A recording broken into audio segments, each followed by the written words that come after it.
സ്വന്തം കുട്ടികളെ ക്രൂരമായി മർദ്ദിക്കുന്ന കാഴ്ചയും വാർത്തയും കേട്ടുകൊണ്ടാണ് കഴിഞ്ഞ കുറച്ചു ദിവസങ്ങളായി കേരളം ഉണരുന്നത് തന്നെ.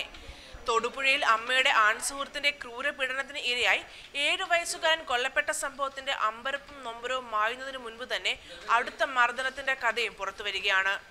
മലപ്പുറത്തു നിന്നുമാണ് ആരുടെയും കരളലിയിപ്പിക്കുന്ന കഥ പുറത്തുവരുന്നത്. മലപ്പുറത്ത് 3.5 വയസ്സുകാരിക്ക് നേരെ വീട്ടിൽ ക്രൂരപീഡനമാണ് അരങ്ങേറിയത്.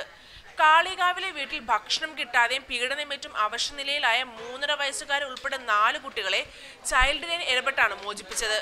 പോഷകാഹാരക്കുറവുള്ളതിനാൽ കുട്ടിയെ ശിശുപരിചരണ കേന്ദ്രത്തിൽ നിന്നും ആശുപത്രിയിലേക്ക് മാറ്റുകയും ചെയ്തു. വീട്ടിൽ ഭക്ഷണം കിട്ടാതെയും പീഡനമേറ്റും അവശനിലയിലായ 4 കുട്ടികളെയാണ് ചൈൽഡ് ലൈൻ ഇടപെട്ട് മോചിപ്പിച്ചത്. കുട്ടികളുടെ കരച്ചിൽ കേട്ട് അയൽവാസികൾ വിവരമറിയിച്ചതിനെ തുടർന്നാണ് ചൈൽഡ് ലൈൻ പ്രവർത്തകരെത്തിയത്. വീട്ടിൽ നിന്ന് ഒരു പെൺകുട്ടിയുടെ നിർത്താതെയുള്ള നിലവിളി കേട്ടതായി നാട്ടുകാർ പറഞ്ഞതനുസരിച്ച് ചൈൽഡ് ലൈൻ പ്രവർത്തകരെത്തി പരിശോധന നടത്തുകയായിരുന്നു. അതേസമയം മർദ്ദനത്തിനിരയായ 3 വയസ്സുകാരെ കുടുംബം കൈവിടുകയും ചെയ്തു. കുട്ടിയെ കൊണ്ടുപോയിക്കൊള്ളാൻ ചൈൽഡ് ലൈൻ ഉദ്യോഗസ്ഥരോട് ആവശ്യപ്പെടുകയായിരുന്നു അവർ. സാമ്പത്തിക ബുദ്ധിമുട്ടാണ് ഇതിന് അവർ കാരണമായി പറഞ്ഞത്. യുവതിയും അവരുടെ പ്രായമായ മാതാപിതാക്കളും മക്കളായ 9ഉം 4.5 വയസ്സുള്ള 2 ആൺകുട്ടികളും 2ഉം 3.5 വയസ്സുള്ള 2 പെൺകുട്ടികളുമാണ് വീട്ടിലുണ്ടായിരുന്നത്. ഇതിൽ 9 വയസ്സുകാരൻ യുവതിയുടെ ആദ്യ വിവാഹത്തിലെ കുട്ടിയാണ്.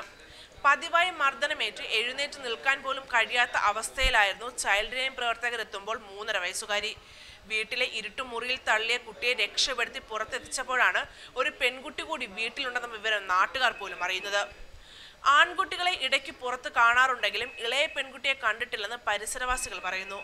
സമീപത്തെ ആരാധനാലയത്തിൽ നിന്ന് സൗജന്യമായി ലഭിക്കുന്ന ഭക്ഷണം കഴിക്കാൻ യുവതി 3 മക്കളും എത്താറുണ്ട്. നാട്ടുകാരെ അവരുടെ വീട്ടിലേക്ക് കയറ്റാറുമില്ല. യുവതിയുടെ മാതാവ് 3.5 വയസ്സുകാരിയെ ക്രൂരമായി മർദ്ദിക്കാറുണ്ടെന്നും ഭക്ഷണം നൽകാറില്ലെന്നും പുറത്തിറങ്ങാൻ അനുവദിക്കില്ലെന്നുമാണ് സഹോദരങ്ങളുടെ മൊഴി. പലപ്പോഴായി മന്ത്രം ചൊല്ലി ഊതിയ വെള്ളം നൽകിയിരുന്നതായും പറയപ്പെടുന്നു. CWC മുൻപാകെ ഹാജരാക്കിയ 3.5 വയസ്സുകാരിയെ ശിശുപരിചരണ കേന്ദ്രത്തിലേക്കും 2 കുട്ടികളെ സംരക്ഷണ കേന്ദ്രത്തിലേക്കും മാറ്റിയിട്ടുണ്ട്. 2 വയസ്സുകാരിയെ മാതാവിനൊപ്പം മറ്റൊരു മന്ദിരത്തിലേക്കും വിട്ടു. ചൈൽഡ് പ്രൊട്ടക്ഷൻ യൂണിറ്റ് റിപ്പോർട്ട് പരിശോധിച്ച ശേഷം സംഭവത്തിൽ നടപടി ഉണ്ടാകുമെന്നാണ് പോലീസ് വൃത്തങ്ങൾ അറിയിക്കുന്നത്. Web desk Kairali news.